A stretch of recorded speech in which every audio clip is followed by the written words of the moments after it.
We need to teach the highly educated man that it is not a disgrace to fail and that he must analyze every failure to find its cause.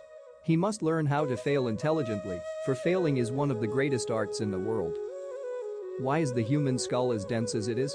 Nowadays we can send a message around the world in 1/7 of a second, but it takes years to drive an idea through a quarter inch of human skull. We suffer not from overproduction, but from undercirculation. You have heard of technocracy. I wish I had those fellows for my competitors. I'd like to take the automobile it is said they predicted could be made now that would last 50 years. Even if never used, this automobile would not be worth anything except to a junk man in 10 years because of the changes in men's tastes and ideas. This desire for change is an inherent quality in human nature, so that the present generation must not try to crystallize the needs of the future. I could do nothing without my problems. They toughen my mind. In fact, I tell my assistants not to bring me their successes for they weaken me, but rather to bring me their problems, for they strengthen me. I don't want men of experience working for me. The experienced man is always telling me why something can't be done.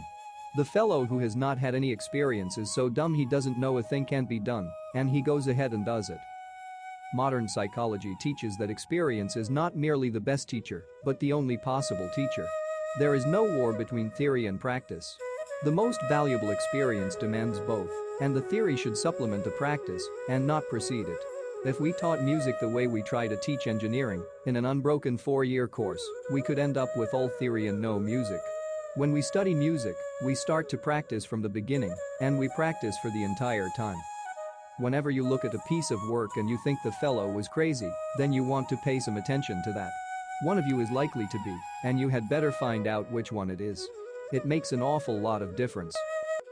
Great steps in human progress are made by things that don't work the way philosophy thought they should.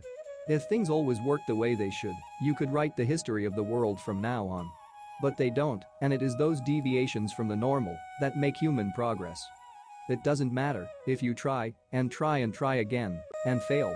It does matter if you try and fail to try again.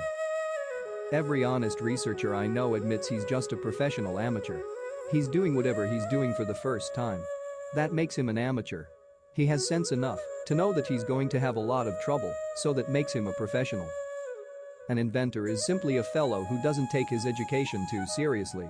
You see, from the time a person is 6 years old until he graduates from college he has to take 3 or 4 examinations a year.